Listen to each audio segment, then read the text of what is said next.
Guide Charlie Stocker joins us this morning, and he's answering all of your calls. If you have a question for Charlie, call that number on the bottom of your screen, and I believe we already have someone on the line this morning. Before we talk to her, I just want to say we did a series of videos, 3-minute videos that are on Hey Garden Guide Charlie Stocker on Facebook and YouTube. But the point is, we went to an individual's home, Ken Dietz, on 815 South Red Bank Road, and he has banana plants, he has elephant ears, he has hostas on this 1-acre plot that is, so each day we did about 10 shows out there.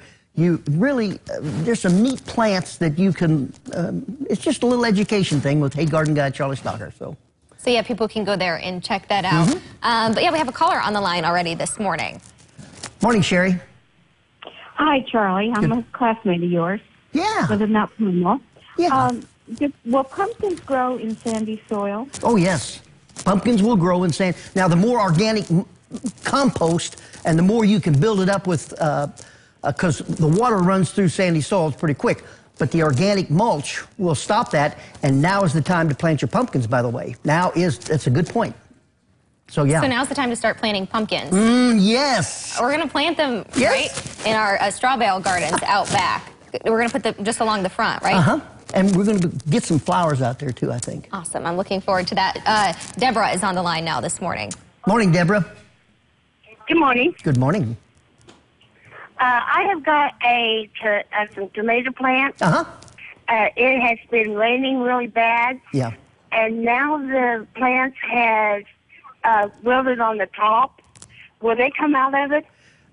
They will, and it's environmental. There's nothing you can do. It's the advent of all the water that we've had. So bear with Mother Nature, if you will, now, and get back to watering on a regular basis, about 1 to 2 inches. Now, you heard me say it here, 1 to 2 inches per week, but do it on a schedule where they're not dry and then wet, dry and then wet. And that creates all kinds of problems for tomato plants. And Grant is our next caller. Morning, Grant. Hey, how are you doing today? I'm doing fine. How are you? Good. Good. Hey, I have a question. I have a cherry tree in a grapevine, and all these birds keep eating my cherries, and these worms are all over them, eating them, and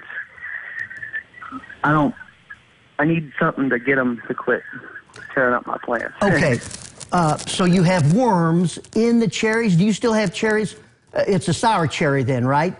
It's a Montmorency or a pie cherry? Yeah. Okay.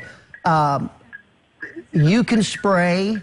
There's a number of chemicals, fruit tree sprays that you can use that have carbaryl. You just have to look on the shelf and find fruit tree sprays, but it's almost too late to be spraying for them at this point. You're going to have to educate yourself on that, but the netting is what you want to get on the cherry tree to keep the birds away from the cherries. And netting is about the only thing you can use right now.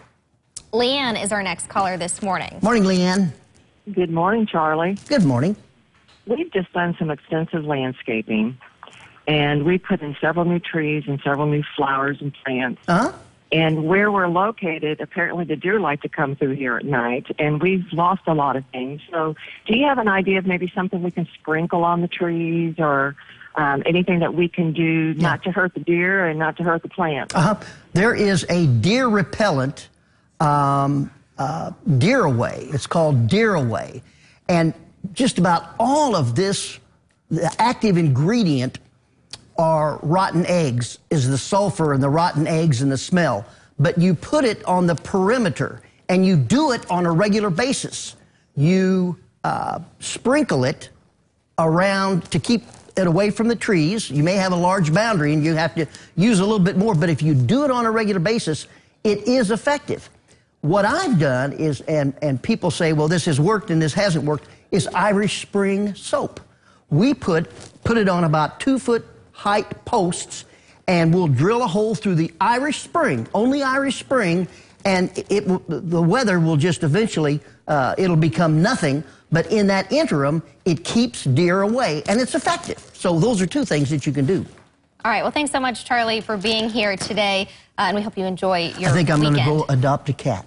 Oh, that would be perfect. I think your dog Lily might like that. That's where Lily came from. Did she? Yeah. Well, maybe she needs another friend. We'll see you after the break.